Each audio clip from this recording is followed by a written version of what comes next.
everybody, it's Mrs. Clemens, and this is Psychology Flipped.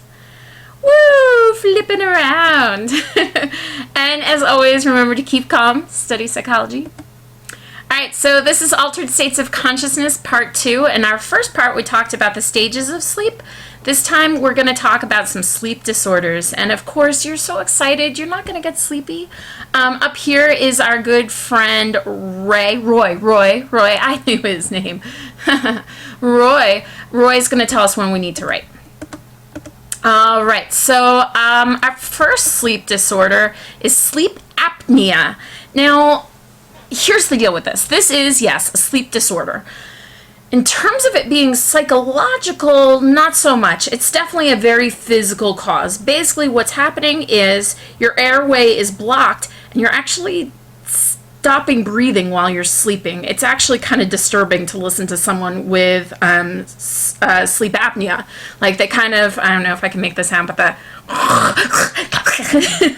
you know, where they're like waking themselves up because they stop breathing. That was horrible. So yeah, so they're gonna have the really loud snoring because they're not breathing properly. Anytime you hear somebody snore, that's not good. It's not healthy. So they're not getting enough oxygen during their sleep. And the way that you find out you have this is you do a sleep study and they'll measure your oxygen levels. And what they'll usually do is they'll end up having you get one of these machine things that you sleep with. Now here's where the psychological bit comes in. When you don't get enough sleep, it impacts you. It impacts your ability to remember things. You might become very forgetful. You might be actually tired all the time. And maybe even prone to kind of falling asleep other times because you're so tired because you're not getting that deep sleep. Remember last time we were talking about the deep sleep and how important it is. These people aren't getting that deep sleep. And so one of the really big things is memory and concentration. It's just really not good for you to not get that deep sleep. Our next disorder, I love these like demotivational posters. Narcolepsy is described as an excessive urge to sleep at inappropriate and then the guy fell off his bike. Alright, so narcolepsy, it's called the irresistible need to sleep or sleep attacks. People with narcolepsy, they could fall asleep anytime. Seriously. When they're at work, when they're driving a car, while they're having a conversation with you. So a lot of times people that have narcolepsy aren't actually allowed to get a driver's license because they can be very dangerous. They can have an attack that lasts 30 seconds or it can last a half hour. And I got this thing online and it kind of talks about like some of the things. Because they're sleeping all the time, they might have difficulty falling asleep. They might it might lower your life expectancy. A lot of times emotion triggers it, that you get really excited about something. We're actually going to watch some clips about it in class. You know, just the treatments are interesting. They give you a lot of times antidepressants, a lot of times different things to kind of speed up your stuff. Oh my God, I can't think of words. You might also experience periods of cataplexy. That's what that word is, where you could be, so you're not always going to fall over when you get the sleep attack is basically what it's saying. So yeah, you might get the cataplexy where you fall. And again, we're going to watch some clips with this. It's pretty disturbing because a lot of times you're still like, this is altered states of consciousness. So you're still conscious and thinking, but if you fall over in a bad way, you might have it so that you can't breathe. Like if you fall over onto a pillow or something, you could end up smothering yourself, but you're conscious, you realize that you're there, but you can't move. And it's really, really dangerous.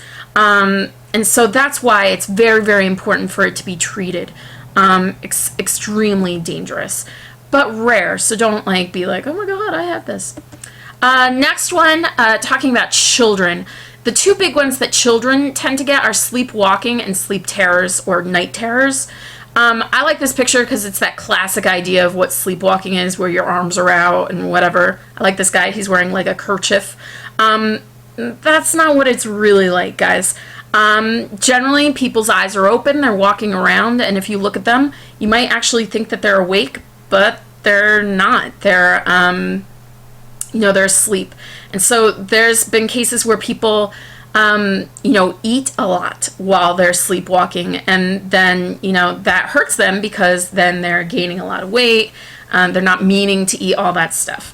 The other thing is night terrors, and these are very different from nightmares.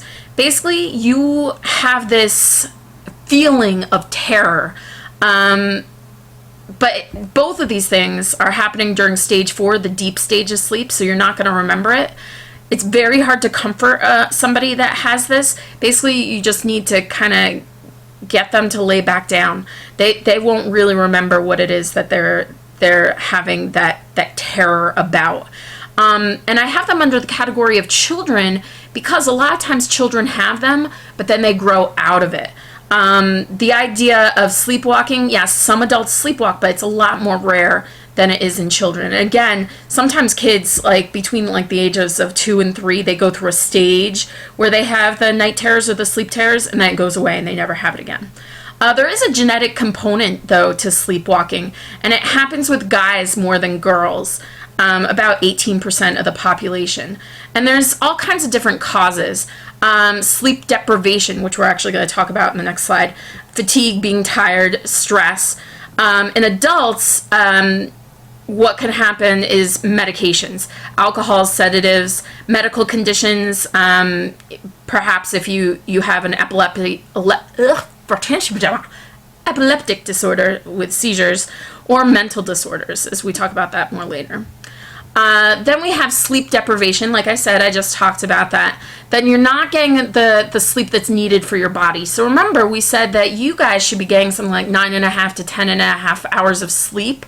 Well, there's some negative effects to not getting that. And that includes being irritable, meaning grumpy. Cognitive impairment means you're not thinking straight. They've actually done tests with people that have not got enough sleep and had them drive, and sometimes, depending on the amount of sleep that they have not gotten, they drive worse than drunk drivers. Memory lapses, so that's why we always say get a good night's sleep before a test. Impaired moral judgment. Severe yawning. Oh my god, now I'm going to start yawning. Hallucinations, symptoms similar to ADHD. Impaired immune system, so you might be getting sick.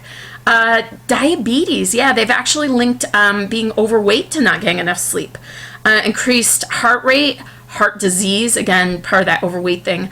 Decreased reaction time and accuracy, like I was saying with the driving. Tremors, aches. You might not be as tall as you could have been. Obesity, like I talked before, and decreased temperature. The opposite of sleep deprivation is hypersomnia, where you're just tired all the time, and you've gotten enough sleep, and that's a medical condition too, and you want to get that checked out. Our last condition that we're going to talk about is insomnia, and so there's 4 different expressions of insomnia. One is difficulty falling asleep. The next one is you fall asleep, but then you have difficulty staying asleep. You keep waking up in the middle of the night. Waking up too early, I hate this. Like you wake up at 3 o'clock in the morning, you can get back to sleep. And then sleep state misperception. You're asleep, but you think you're awake. So you're not getting that deep sleep that you need to have. And then the 3 basic types of insomnia. Transient insomnia, and listen guys, this totally happens. So if you get this, don't be like, oh my god, I'm gonna die. You're not dying. But yeah, a few nights. Before the Regents, before the SAT, before the prom, before graduation, you might have a few nights where you can't sleep because you're excited. Totally normal. You might have short-term insomnia where you have a couple of weeks. So this is like right before you're going off to college, you're nervous. Right before your wedding, you're nervous. That's okay too, as long as there's some sort of cause and that's going to go away. Then you have chronic insomnia. That's really bad. That most nights you can't sleep for whatever reason, and it's lasting longer than a month. Now you're in trouble and you need to go see a doctor. And so in terms of this, it's not a true disorder, but it's caused by psychological reasons. It's caused by anxiety for the most part. If you're having trouble sleeping, there's some other, there's a reason why you're having trouble sleeping, if there's no physical causes. All right, well, that concludes our second part of our altered states lessons. Hope you enjoyed it. Tune in again.